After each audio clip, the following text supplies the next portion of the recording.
Hello and welcome to another edition of the Formula One Fans UK podcast. I'm Reese and I'm joined today by Chris, Dan, and Tim. I'm going to ask this separately because Chris and Dan, you're doing very separately, I imagine, right now, very differently. So Tim, how you doing? I'm tired. I had a very long drive this morning, but I made it back for the race, and then the race made me even more tired. So, tired. Great. I said, how you doing? Not give us a life story. The guys are finding that funny.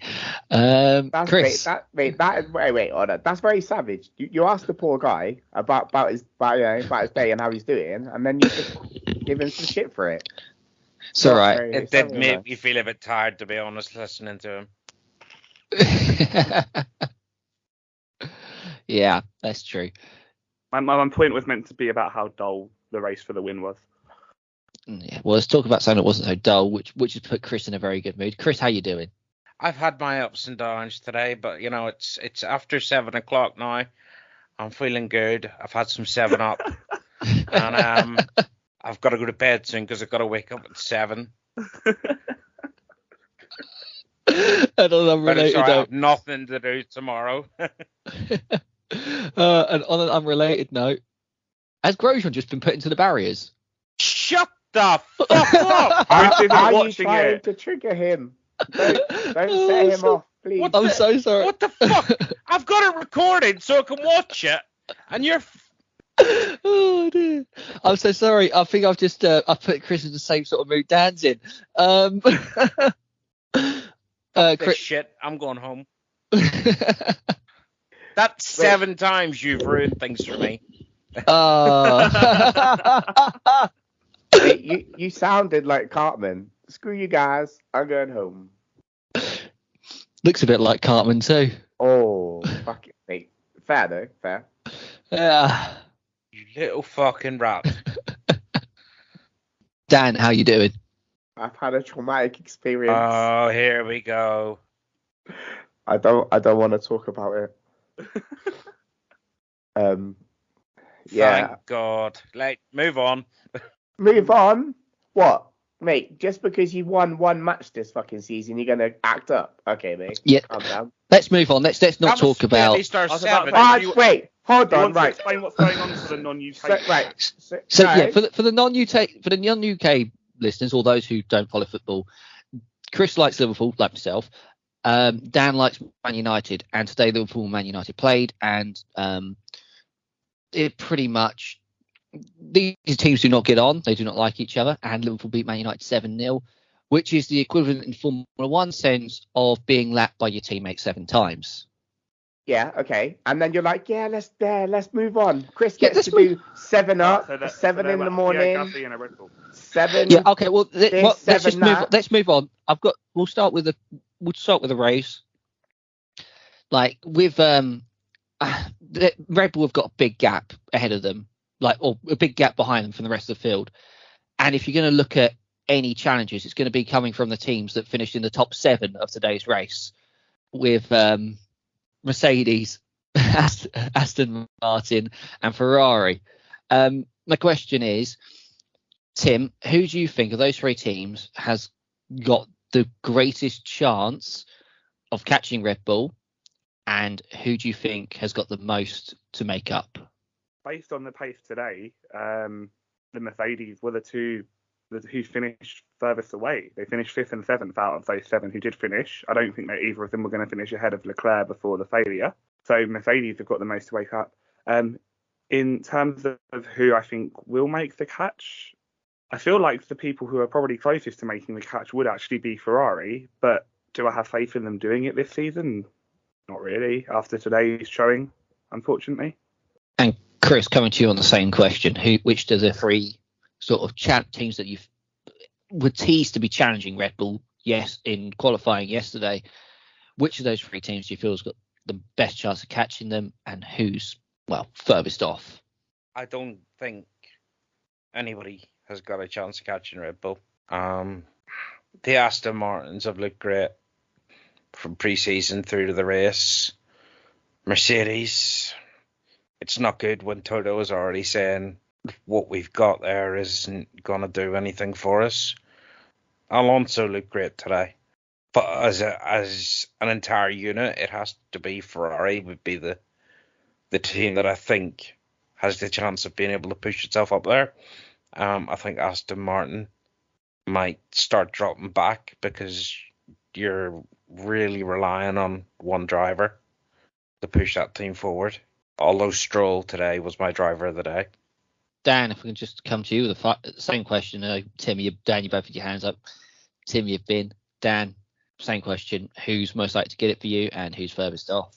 I think it's going to have to be the Aston Martin, because I think even for Stroll to get a sixth place with his hands pinned, or his wrist pinned, or whatever he had pinned, to still finish sixth, and for Fernando to finish third. Yeah, obviously I know there was the Ferrari issue.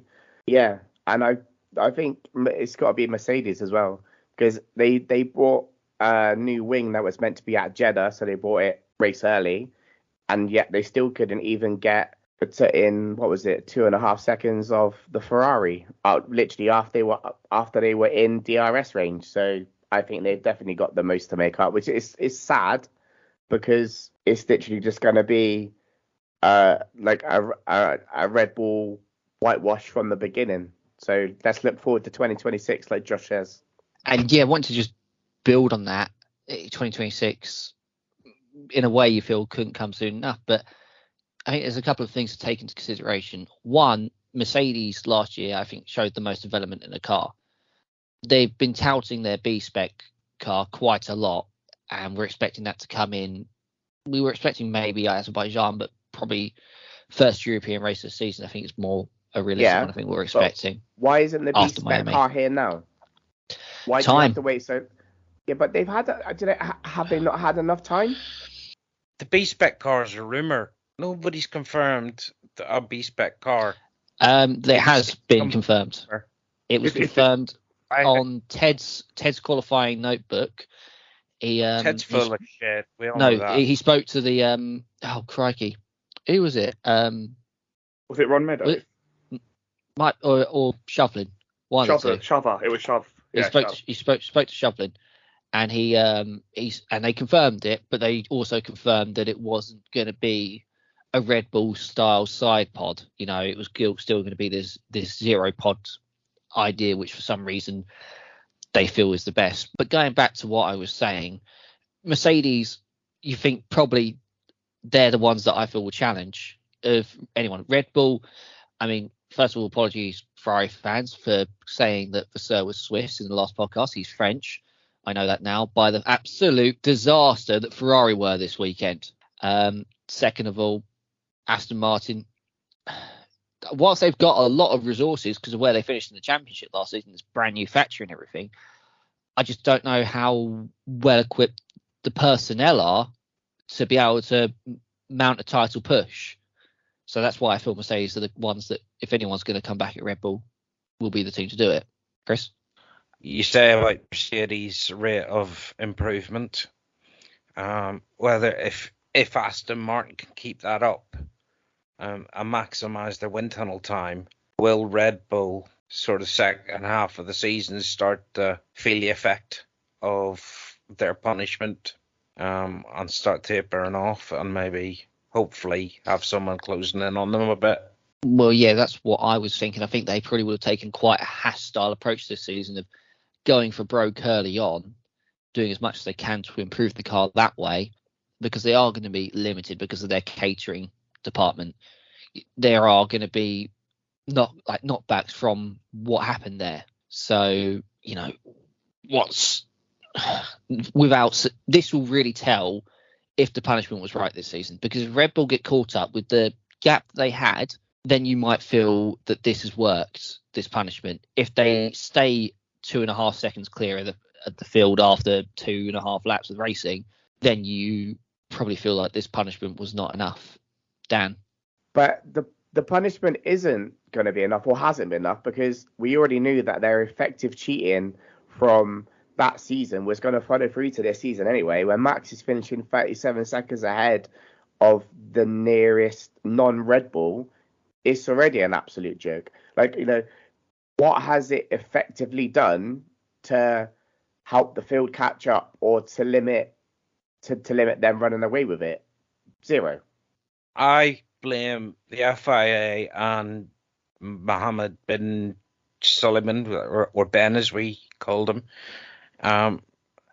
because when they first announced the punishment for Red Bull, it was a severe punishment, and then they allowed Red Bull to negotiate them down to the petty little punishment that they got, a little slap on the wrist.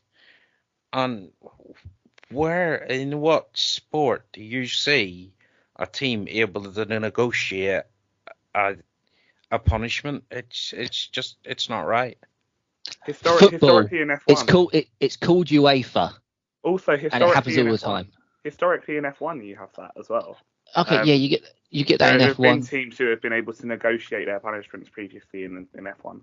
Chris asked what other sport. I'm just saying UEFA. Oh, you preach financial fair play. Would you like a punishment or to pay a fine with your many, many, many billions?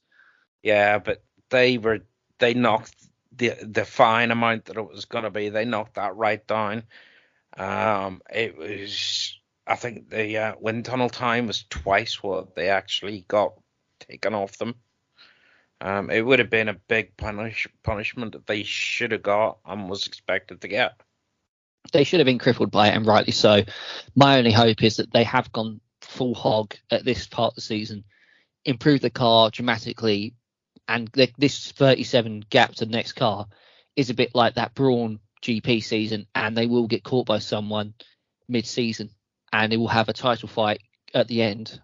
You were talking about maybe Aston Martin being the ones to catch them. I think maybe before 2025, 2026, they might be the ones to catch them, but this season probably just comes too soon because they're moving into their new test centres and factories in April, May time is what they're aiming to have everything up and running by.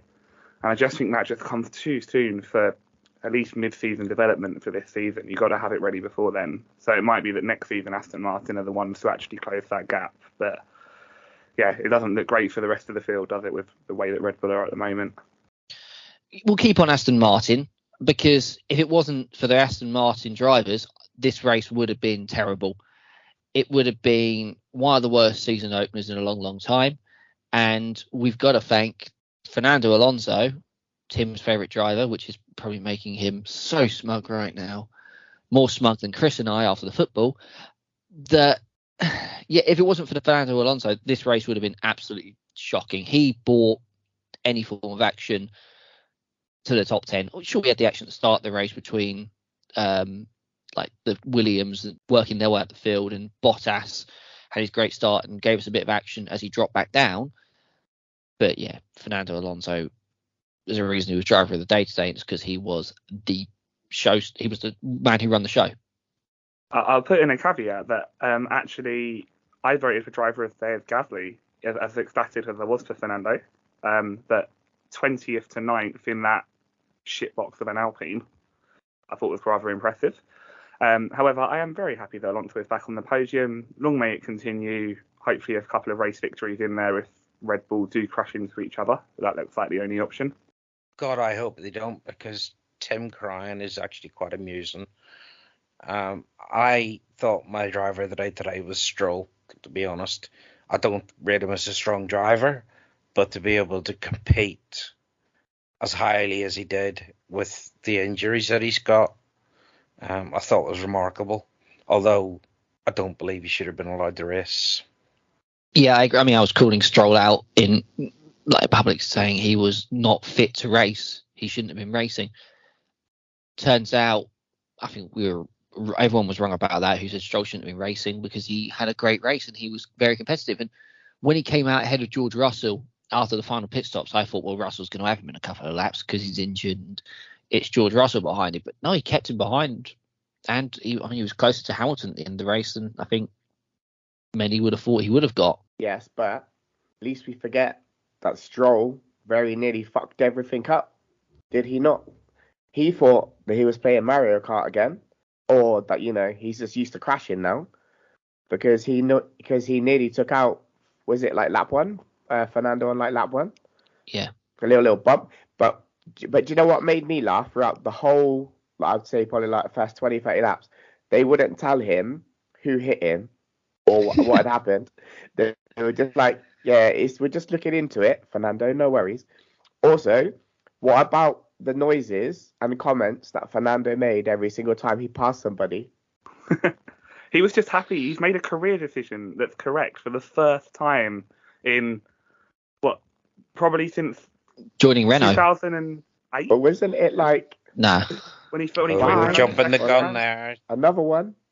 So, yeah. Jumping the gun there. It's, This could be Aston Martin's spectacular moment, and maybe their future direction of the car goes downhill instead of uphill. This could easily be Aston Martin's Haas moment in Australia when they first, signed Grosjean. Oh, this is a win for us. This is a win for us. Yeah, it could be. But what follows next is key. How much of their money and resources and wind tunnel and CFD time has all gone into this result, and how much of it will go into the rest of the season?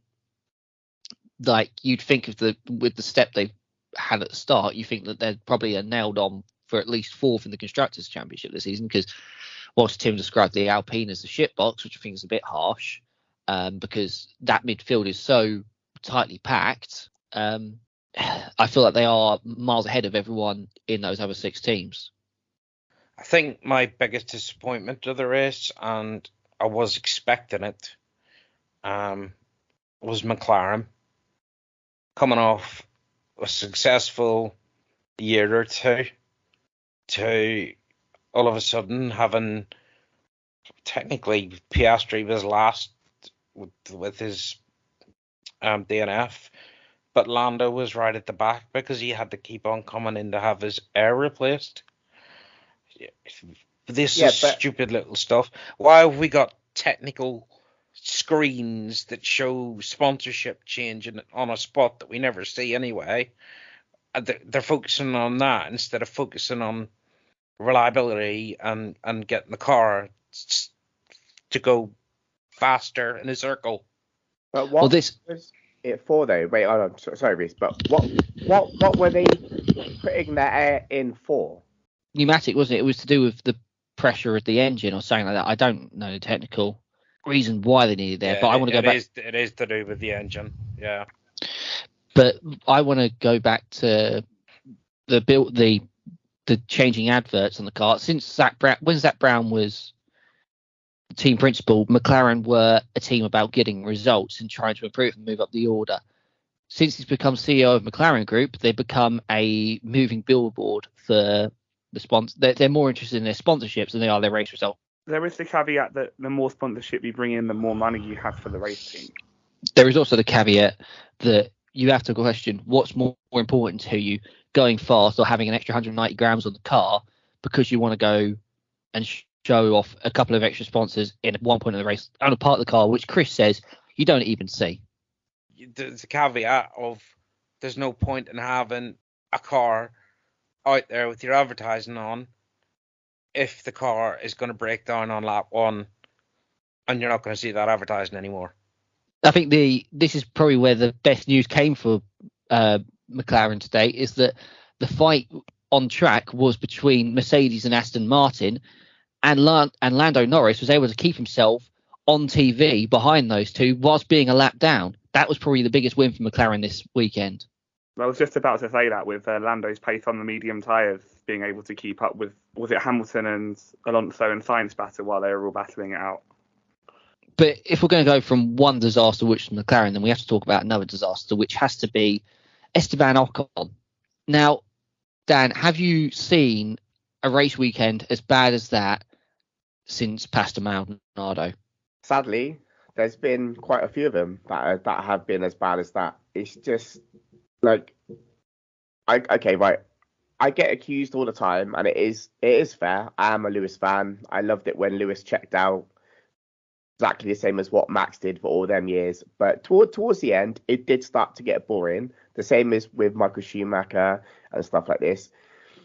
it just all of these promises that were made by the FIA, the technical this, technical that, close driving, bigger wheels, better aerodynamics we can follow behind, and it's just all bullshit. Like one car checks out, and then we spend the next 56 laps trying to find a race within the middle group or the back markers. I mean, you've just gone after the whole field there this race weekend. I mean, I was asking for a specific example of a race which was, the worst someone's had. Because, I mean, Ocon today, he was out of position on the grid. He then goes into the garage. They fail to count to 5. I mean, I know we struggle with our alphabet here, but they fail to count to 5 before fucking with the car, of which point they get another penalty. They go to serve that, and he gets caught speeding in the pit lane and gets another penalty. I've not seen honestly, that is the worst weekend I've seen since Pastor Maldonado got a penalty for speeding in the pit lane while serving a drive-through penalty for speeding in the pit lane. I'm going to respond to Dan first. I was really excited at the end of Q1 when 3/4 of the field were covered by 1.1 seconds. And I thought, hold on, we might actually just maybe have something here. And then Red Bull turned their engines up.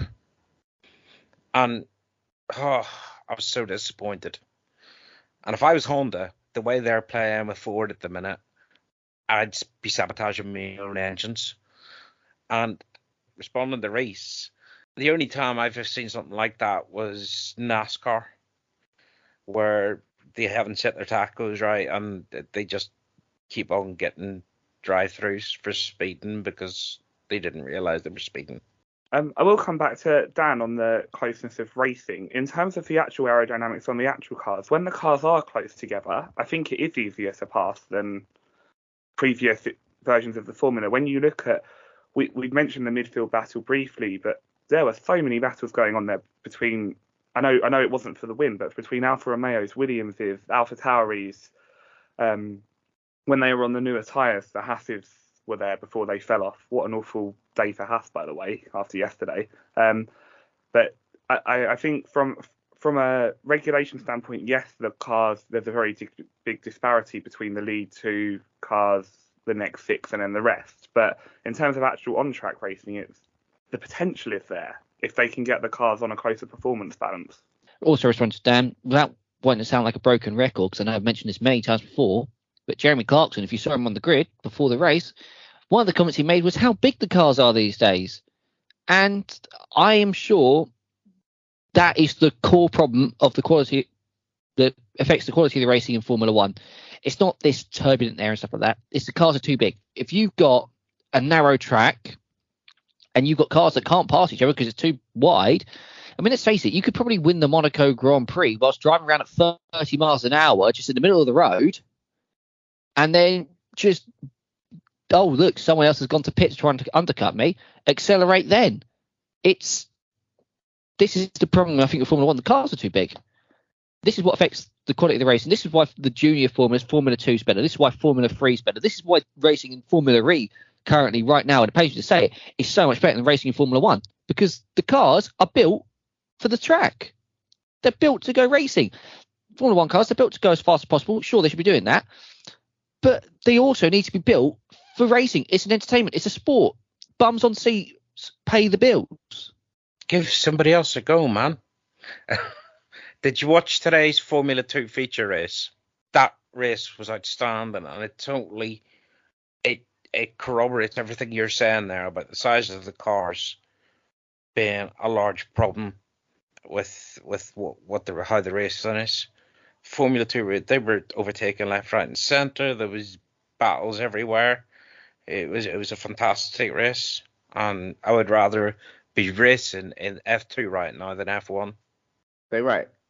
Firstly, I apologise for my rant. It's just I really expected more from this year than what we've already got. Secondly, I just want to talk to Tim. So you're basically saying, like, the aerodynamics of the car are what we should be having. It's just that obviously the the development in the engines, etc., is what's causing the gap in the race and not the aerodynamics and stuff? I think that there is a disparity that Red Bull has obviously got the best aerodynamics in the field. On paper, Ferrari, I think, last season had the best engine, but Red Bull still ran away with it. But it's the way that those teams have developed that. But then we become a spec series, which is like what F2 is, and you can't make Formula One a spec series. It's not Formula One anymore. Formula One is about the team who finds the best balance of driver, aero, and engine. Yeah, it's a shame, but if there was a way of pinning back Red Bull, maybe if the FIA had given them more of a penalty from last season, then who knows? For me, I think one way you might be able to improve what we've got currently without going crazy is by saying to everyone, you've got to fill your tanks to the brim at the start of the race. Don't underfill your car. Then you've got all this lift and coasting, and teams that can lift and coast and are built to lift and coast better, like Red Bull, the guy at the front's always going to be better at lifting and coasting. Okay, he's not going to have the dirty air to contend with destabilizing the car. He's not going to be dealing with managing the temperatures. So the guy at the front can lift and coast and pull away because everyone else behind him is lifting and coasting and getting hot because they're in this dirty air, they're in the heat of the cars behind. If you say everyone fill your car up to the brim, there's no more lift and coasting, and you're going gung-ho from the start, maybe that improves things. I don't know. Anyway, apart from that, the race was boring. I think everybody's figured out that that's our thoughts. Yes, this race was boring. But the whole grid has spent the 3 days there doing their testing, their preseason testing. It's hot. It's got a different type of surface on the track. You know, it's one track that isn't replicated anywhere. So maybe in a race or two's time, when we're on different type of track with different air conditions, different heat, maybe you'll find Aston have got a bit more in their engine than Red Bull, and that Red Bull's aerodynamics aren't quite that good when they're not in the air temperatures and what have you of Bahrain. The Red Bull engine's good, but I think one thing that was pointed out from qualifying, it was the aerodynamics, as Tim said, which set Red Bull apart. If you looked at the breakdown of Red Bull, Ferrari, or well, Verstappen, Leclerc, and also Alonso, they did after qualifying, they broke it down. So through the high speed corners, the Red Bull was superior. On the straights, the Ferrari was actually the better car. It had the better engine. And then actually for outright acceleration out the course, so braking into the corners, that is where Alonso was making his time up. It was the braking and the acceleration, which I think we almost saw from the Aston Martin today. It's very good at getting the power down. It was too good at getting the power down at points because Alonso got squirrely at points, Stroll got squirrely at points, and throwing right back to earlier in the podcast when someone said that Lance Stroll nearly wiped out Alonso. I'm sorry, that's as much an Alonso as Stroll for me. Stroll was making the move down the inside, and Alonso really should know better than to cut back how he did on lap one.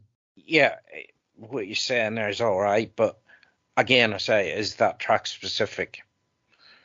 Are we going to see a completely different new order next weekend, whenever the next race is? Stop saying squirrely because it's sending my dog nuts. I was actually going to bring up that point when Dan mentioned it earlier as well. It was actually Martin Brundle who said that Alonso, as good as stopped on the apex with the whole field coming behind him, and Lance wasn't to know that he was taking his line through the corner to try and keep Russell on the outside. So it's just one of those things. I don't think there was a majority blame to either of them. It's a bit like last season when, was it Russell came back onto the corner at Cota and Carlos went into the side of him? Or was it the other way around? It was very similar to that, but just with a lot less contact, so there was no penalty needed. Sound like that, yeah. Just going Stroll back. was driving awful fast, though. He was getting the car slowed down. Only because his teammate helped him. Yeah, I say, yeah, he was getting it slowed down into the back of Alonso. I mean, he got it slowed down the same way Tim gets the car slowed down when playing Gran Turismo.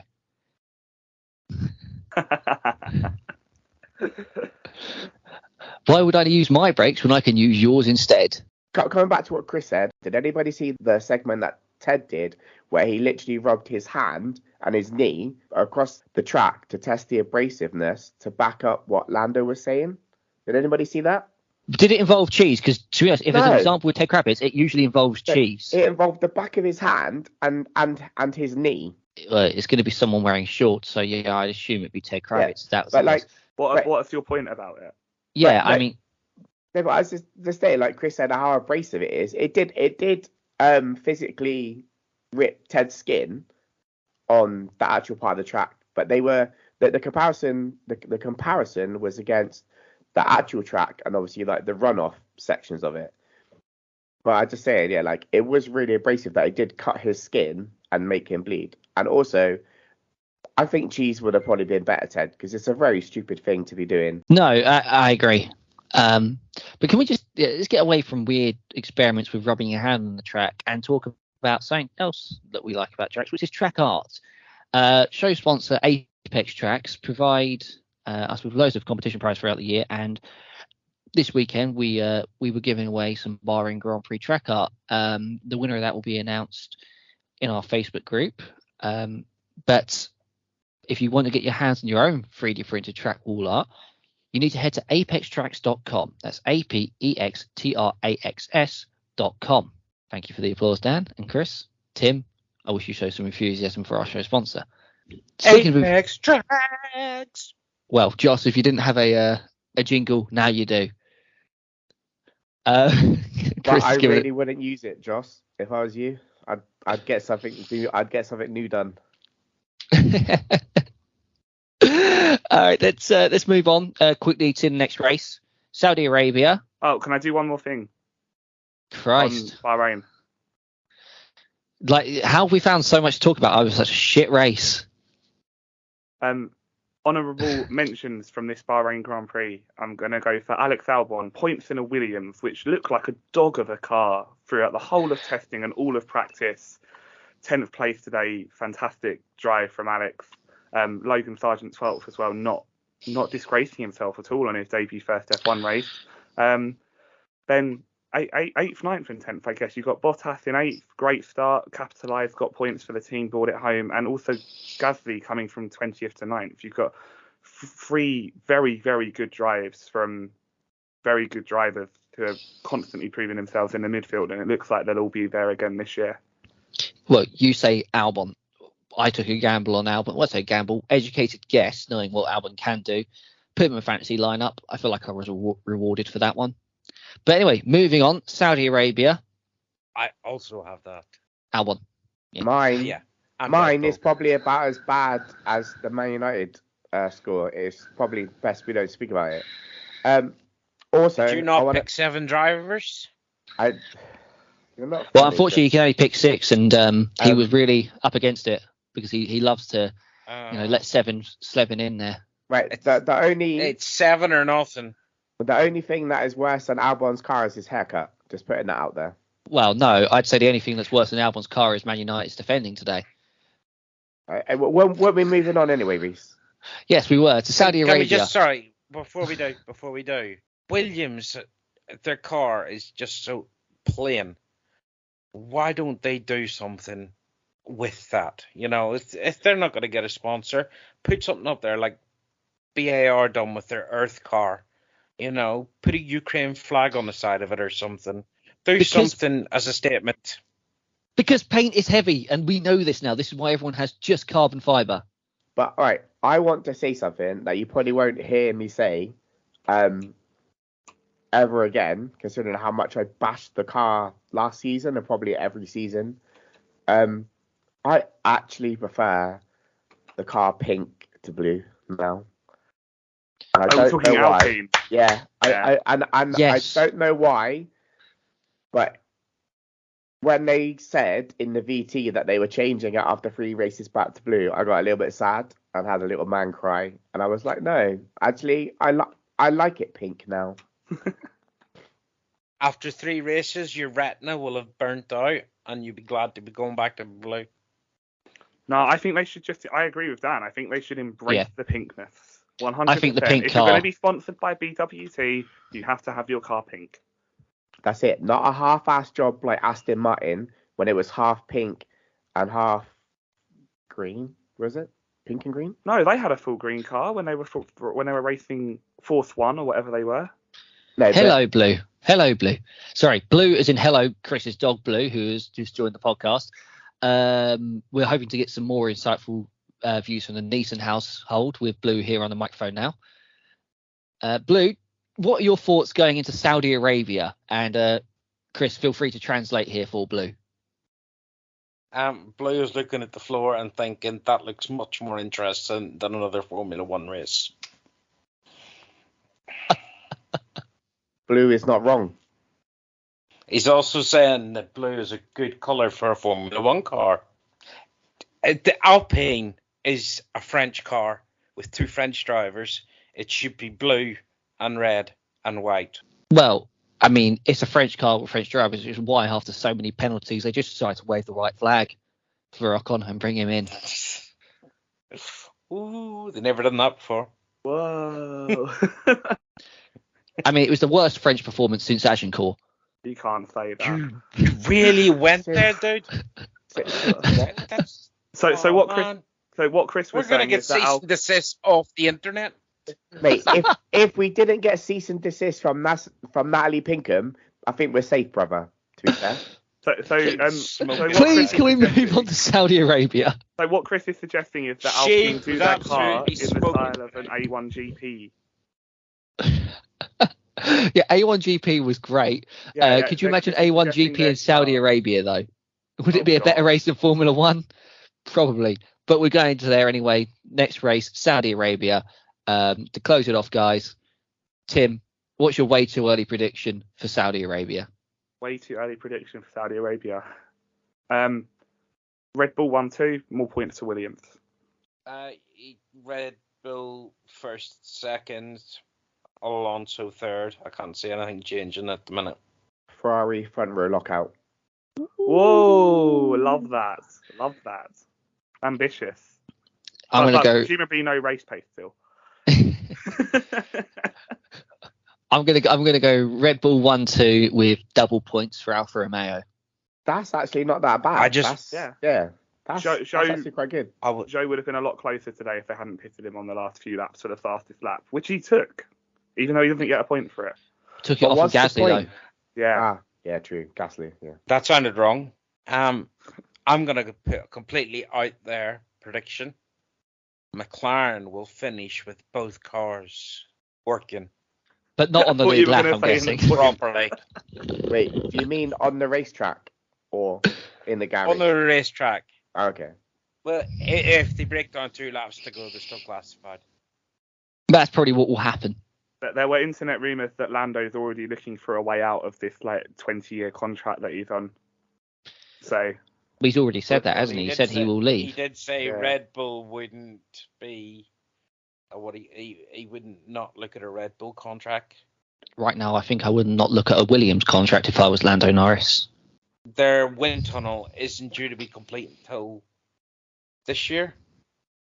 No, it was completed late last year and had no effect on this year's car. So they don't expect any correlation and what have you for the wind tunnel to come in until next year's car. Well, if you keep saying next year to a driver of Lando's quality, eventually he will wake up and do an Alonso and move on, because it was always next year with Alpine. It was always next year with McLaren. He woke up, he smelt the roses, and he looks like he might have finally made a good career move. If Red Bull keep doing silly adverts with Ford, their Honda engine is going to be a complete dog next season. So I wouldn't jump ship the Red Bull. You really are overthinking this whole Ford deal. Have you not seen them? They're doing adverts with a racing van, and they were at the car launch. And you're committed to 3 more seasons with a Honda engine. Why would you be screwing that about with your next engine maker? Sign the deal and get on with it, but don't be sitting there making adverts and think the Honda's going to be happy and is going to back you up for doing it. But right, surely, because they're still under contract with Honda, are they legally allowed to do these things? Yeah, because it's not Honda, it's Red Bull powertrains. Remember, it's the branding is Red Bull powertrains. Okay. It's a Honda engine by every other instance, but not by branding, which is their cutout for that. Okay. Yeah, but they are. Everybody knows that it's Honda that's in there working on that engine, and working with Red Bull mechanics to build these engines. So Red Bull mechanics are learning from the Honda work people. I just think Red Bull are jeopardizing their future by pushing too much forward at the minute. Yeah, let's wrap this up because we've gone over our allocated hour recording. So I just want to say thank you very much for listening. If you like what you've heard, please check out all our socials. There are links in the bio of the podcast and every post that we do for the podcast. So you can check us out: Facebook, Instagram, Discord, Twitter. We're hoping to do some sort of watch party for Saudi Arabia online, trying to find the best way of doing that. Until then, guys, Sam Smiths and we'll have everyone a new else. competition for next week. Yes, we'll work. There will be a competition next week. We will announce that shortly. But yeah, until then, thank you very much for listening. Goodbye. Bye. Cheerio, guys. See you later, guys. Thank you for listening to the Formula One Fans UK podcast, brought to you by Apex Tracks.